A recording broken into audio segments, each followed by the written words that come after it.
ملک کا آئین ٹوٹ گیا، وزیر اعظم حفظ بجا میں ہے، شہباز مجھے جواب چاہیے ورنہ استعفیٰ دے دینا۔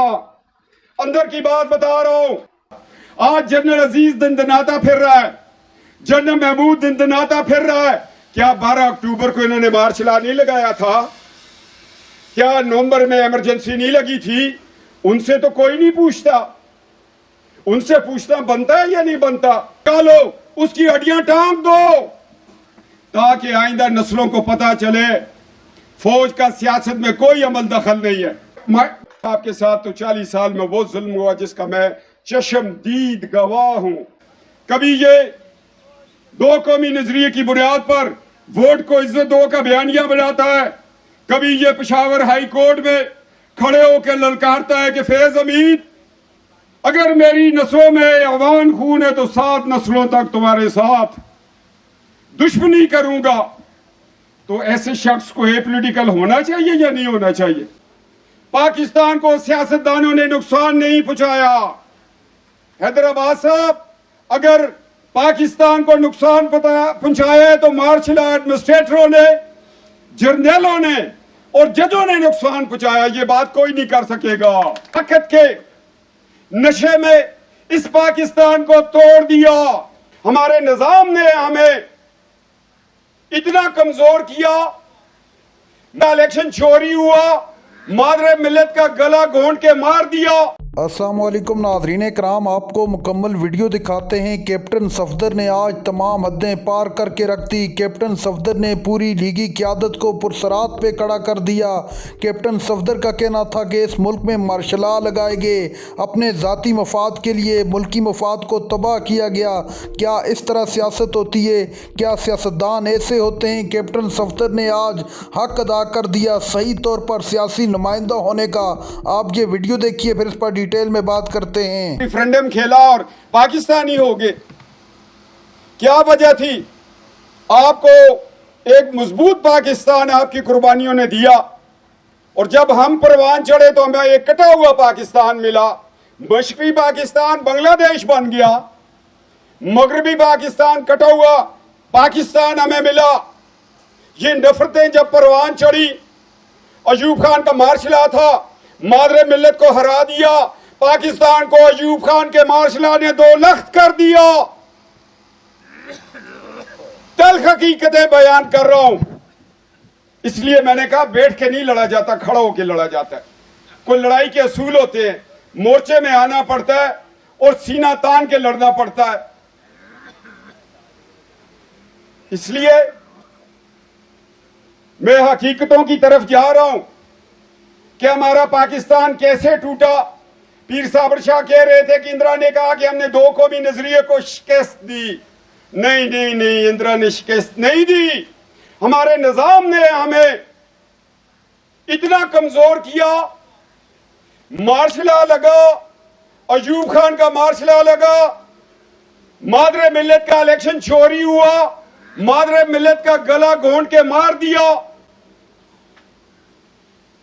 جیا کو دے دیا پاکستان، اور جیا نے طاقت کے نشے میں اس پاکستان کو توڑ دیا۔ پاکستان کو سیاستدانوں نے نقصان نہیں پہنچایا۔ حیدرآباد صاحب اگر پاکستان کو نقصان پہنچایا ہے تو مارشل ایڈمنسٹریٹروں نے، جرنیلوں نے اور ججوں نے نقصان پہنچایا، یہ بات کوئی نہیں کر سکے گا۔ تلخ حقیقتیں، نواز شریف کو مانسرا سے ہرا دیا، اور ایک D G I S I سابقہ ندیم انجم کہتا ہے کہ نواز شریف کو ہرانا مقصود نہیں تھا، صفدر کو اے پولیٹیکل کرنا مقصود تھا، ایک تیر میں 2 شکار کر دیے۔ اور لوگوں نے کہا کہ کیا قصور ہے؟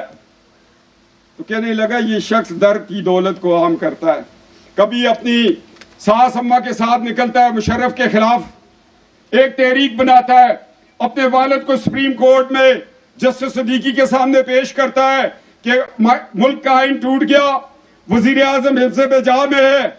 کبھی یہ 2 قومی نظریے کی بنیاد پر ووٹ کو عزت دو کا بیانیہ بناتا ہے، کبھی یہ پشاور ہائی کورٹ میں کھڑے ہو کے للکارتا ہے کہ فیض حمید اگر میری نسلوں میں عوان خون ہے تو 7 نسلوں تک تمہارے ساتھ دشمنی کروں گا. تو ایسے شخص کو پولیٹیکل ہونا چاہیے یا نہیں ہونا چاہیے؟ ہم نے نواز شریف کو ہرایا اور صفدر کو بھی فارغ کر دیا. بھائی جان آپ فارغ ہو گئے، ریٹائرڈ ہے، آپ کو کیش اینڈ کیری والا اب ادھار نہیں دیتا سودا. مگر نوابزادہ نصر اللہ 90 سال کا تھا، ڈریپ لگی ہوئی تھی اور جمہوریت کی سربلندی کے لیے آواز دے رہا تھا. بات کرنا مقصود ہے، اس لیے بات کر رہا ہوں کہ سب نے کہا دو قومی نظریے کی شکست ہوئی. نہیں، کبھی بھی نہیں ہوئی. یہاں جسٹس وقار ایک فیصلہ دیتا ہے کہ مشرف زندہ نہ آئے، مردہ آئے. سپریم کورٹ آف پاکستان کی انکوائری ٹیم کا ہیڈ تھا اور شکر اللہ کا ہمارے غیرت مند صوبے کا چیف جسٹس تھا. کسی اور صوبے کا ہوتا تو شاید وہ سپریم کورٹ میں آنے کے لیے اپنا فیصلہ بدل لیتا. اس نے موت قبول کر لی، اپنا فیصلہ نہیں بدلا. اس نے کہا مشرف اگر زندہ نہیں آتا، مردہ آئے گا، اس کی لاش کو ڈی چوک پہ ٹانگ دینا. یہ کنٹیمپٹ آف کورٹ ہوا یا نہیں ہوا؟ کیوں نہیں ٹانگ کی اس کی لاش؟ اس لیے کہ وہ ریٹائرڈ جنرل تھا. آج جنرل عزیز دندناتا پھر رہا ہے، جنرل محمود دندناتا پھر رہا ہے. کیا 12 اکتوبر کو انہوں نے مارچ لا نہیں لگایا تھا؟ کیا نومبر میں ایمرجنسی نہیں لگی تھی؟ ان سے تو کوئی نہیں پوچھتا. ان سے پوچھنا بنتا ہے یا نہیں بنتا؟ وہی پوچھے گا جو خان اعظم خان عبدالقیوم خان کی صحبت میں بیٹھ کر سیاست کی ابتدا کرے گا، وہ پوچھنے کی جرات کرتا ہے. نواز شریف نے شہباز شریف کو کہا کہ میں نے انڈیا کو دھماکے کر کے جواب دیا. شہباز مجھے جواب چاہیے ورنہ استعفیٰ دے دینا. اندر کی بات بتا رہا ہوں، جب 7 طیارے گرائے، شہباز شریف نے کہا نواز شریف صاحب قائد محترم تم نے 6 دھماکے کیا، ہم نے 7 کر دیے. یہ لیڈر ہوتے ہیں بھائی، جانوں کی پرواہ نہیں کرتے.